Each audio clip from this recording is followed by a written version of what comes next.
Hi guys, आप लोगों का ऑनलाइन यूनिक क्लासेस में स्वागत है। जैसा कि कल मैं आप लोगों के लिए संविधान से कुछ क्वेश्चन लेकर आई थी, तो आप लोगों को बहुत अच्छा लगा था। आप लोगों ने काफ़ी अच्छा रिस्पांस दिया। उसी के आधार पर आज मैं आप लोगों के लिए अनुसूची से कुछ क्वेश्चन लेकर आई हूँ। ये भी आप लोगों को अच्छा लगेगा। और आप लोग कमेंट में बताएँ कि आप लोगों को कितने क्वेश्चन सही हुए और कितना गलत हुए। और आप लोगों को PDF में चाहिए तो आप हमारे टेलीग्राम चैनल से जुड़ सकते हैं। आपको वीडियो डिस्क्रिप्शन के नीचे दिया गया है। तो चलिए, आज का आपका क्वेश्चन रहा ये, राज्य एवं संघ शासित क्षेत्रों का वर्णन कौन सी अनुसूची में है? अनुसूची 1, अनुसूची 2, अनुसूची 3, अनुसूची 4। तो आपका उत्तर होगा अनुसूची 1। अनुसूची 1 में राज्य और संघ शासित क्षेत्रों का वर्णन दिया गया है। चलिए नेक्स्ट क्वेश्चन। कनाडा से क्या लिया गया है? शक्तिशाली केंद्र से युक्त संघ, समावर्ती सूची, संविधान संशोधन, मौलिक कर्तव्य। तो आपका उत्तर होगा शक्तिशाली केंद्र से संयुक्त संघ। चलिए आइए देखते हैं नेक्स्ट क्वेश्चन। पदाधिकारियों को प्राप्त होने वाले वेतन, भत्ते और पेंशन को किस अनुसूची में दिया गया है? अनुसूची 2, अनुसूची 3, अनुसूची 5, अनुसूची 4। तो आपका उत्तर होगा अनुसूची 2। चलिए आइए देखते हैं नेक्स्ट क्वेश्चन। अनुसूची 3 में क्या बताया गया है? पदाधिकारियों द्वारा पद ग्रहण करने समय ली जाने वाली शपथ के बारे में, पदाधिकारियों को वेतन भत्ते के बारे में, पदाधिकारियों को पेंशन के बारे में, जनजातीय क्षेत्रों के प्रशासन और नियंत्रण के बारे में। तो आपका उत्तर होगा पदाधिकारियों द्वारा पद ग्रहण के समय ली जाने वाली शपथ के बारे में। चलिए आइए देखते हैं नेक्स्ट क्वेश्चन। राज्य तथा संघ शासित क्षेत्रों का राज्यसभा में प्रतिनिधित्व संबंधित प्रावधान किस में है? अनुसूची 4, अनुसूची 5, अनुसूची 6, अनुसूची 3। तो आपका उत्तर होगा अनुसूची 4। यह अनुसूची 4 में दिया गया है। चलिए आइए देखते हैं नेक्स्ट क्वेश्चन। संसदीय शासन प्रणाली विधि का शासन एकल नागरिकता किस देश से लिया गया है? ब्रिटेन, आयरलैंड, संयुक्त राज्य अमेरिका, कनाडा। तो यह लिया गया है ब्रिटेन से। चलिए आइए देखते हैं नेक्स्ट क्वेश्चन। अनुसूचित क्षेत्रों और अनुसूचित जनजाति क्षेत्रों के प्रशासन और नियंत्रण से संबंधित किस अनुसूची में दिया गया है? अनुसूची 5, अनुसूची 4, अनुसूची 6, अनुसूची 8। तो आपका उत्तर होगा अनुसूची 5। यह अनुसूची 5 में दिया गया है। चलिए आइए देखते हैं नेक्स्ट क्वेश्चन। गणराज्य के बारे में किस देश से लिया गया है? France, Britain, Ireland, Canada. तो आपका उत्तर होगा फ्रांस। यह फ्रांस से लिया गया है। चलिए आइए देखते हैं नेक्स्ट क्वेश्चन। जनजाति क्षेत्रों के प्रशासन के बारे में किस अनुसूची में दिया गया है? अनुसूची 6, अनुसूची 5, अनुसूची 4, अनुसूची 8। तो आपका उत्तर होगा अनुसूची 6, जिसमें कि 4 राज्य शामिल हैं, असम, मेघालय, त्रिपुरा और मिजोरम। इन 4 राज्यों को जनजातीय क्षेत्रों के प्रशासन में शामिल किया गया है। चलिए आइए देखते हैं नेक्स्ट क्वेश्चन।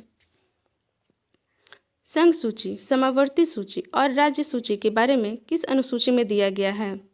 अनुसूची 7, अनुसूची 6, अनुसूची 8, अनुसूची 9। तो आपका उत्तर होगा अनुसूची 7।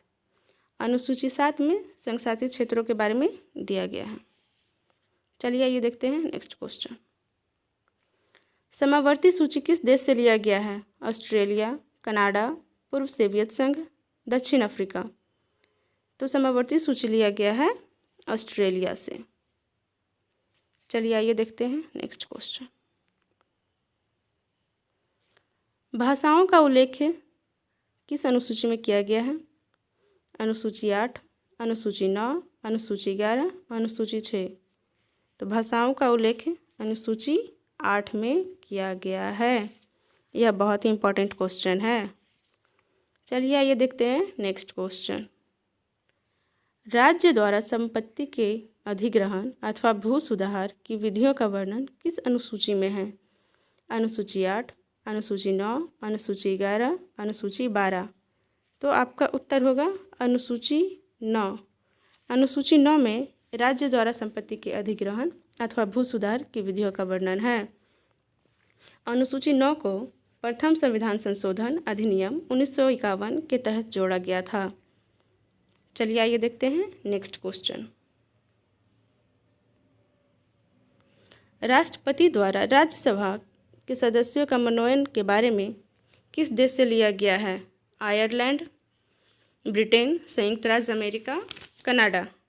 तो आपका उत्तर होगा आयरलैंड। और आयरलैंड से राज्य के नीति निर्देशक तत्व भी लिए गए हैं। चलिए आइए देखते हैं नेक्स्ट क्वेश्चन।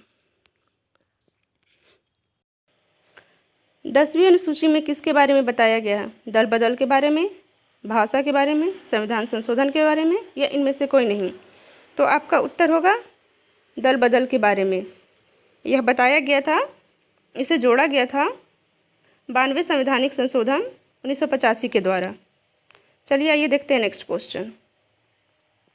पंचायती राज संस्थाओं का वर्णन किस अनुसूची में है? अनुसूची 11, अनुसूची 9, अनुसूची 12, अनुसूची 8। तो आपका उत्तर होगा अनुसूची 11। अनुसूची 11 में पंचायती राज संस्थाओं का वर्णन है और इसे जोड़ा गया था 73वें संविधान संशोधन 1992 में। चलिए आइए देखते हैं नेक्स्ट क्वेश्चन।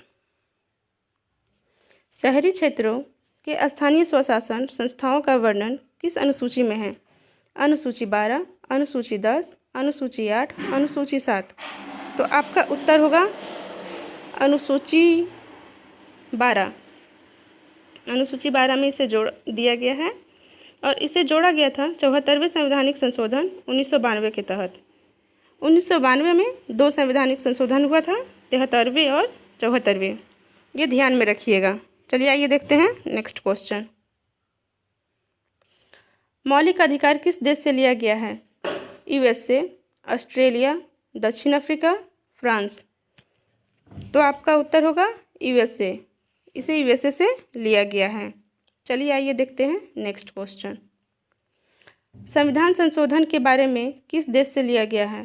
पूर्व सोवियत संघ, दक्षिण अफ्रीका, सिंगापुर, या इनमें से कोई नहीं।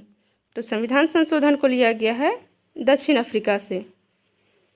चलिए आइए देखते हैं नेक्स्ट क्वेश्चन। मौलिक कर्तव्य किस देश से लिया गया है? पूर्व सोवियत संघ, ऑस्ट्रेलिया, दक्षिण अफ्रीका, या इनमें से कोई नहीं। तो आपका उत्तर होगा पूर्व सोवियत संघ। मौलिक कर्तव्य पूर्व सोवियत संघ से लिया गया है। चलिए आइए देखते हैं नेक्स्ट क्वेश्चन। संविधान संशोधन में ऐतिहासिक उद्देश्य से प्रस्ताव कब पारित किया गया था? 13 दिसंबर 1946, 26 नवंबर 1949, 27 जुलाई 1947, 15 अगस्त 1947। तो आपका उत्तर होगा 13 दिसंबर 1946 को पारित किया गया था और इसे पंडित जवाहरलाल नेहरू ने पारित किया था। चलिए आइए देखते हैं नेक्स्ट क्वेश्चन। अनुच्छेद 5 से 11 में क्या दिया गया है? नागरिकता, समानता का अधिकार, स्वतंत्रता का अधिकार, शिक्षा का अधिकार। तो आपका उत्तर होगा नागरिकता। अनुच्छेद 5 से 11 में नागरिकता के बारे में बताया गया है। चलिए आइए देखते हैं नेक्स्ट क्वेश्चन। भारतीय संविधान में किस तरह की नागरिकता है? एकल नागरिकता, दोहरी नागरिकता, एकल नागरिकता और दोहरी नागरिकता दोनों, इनमें से कोई नहीं।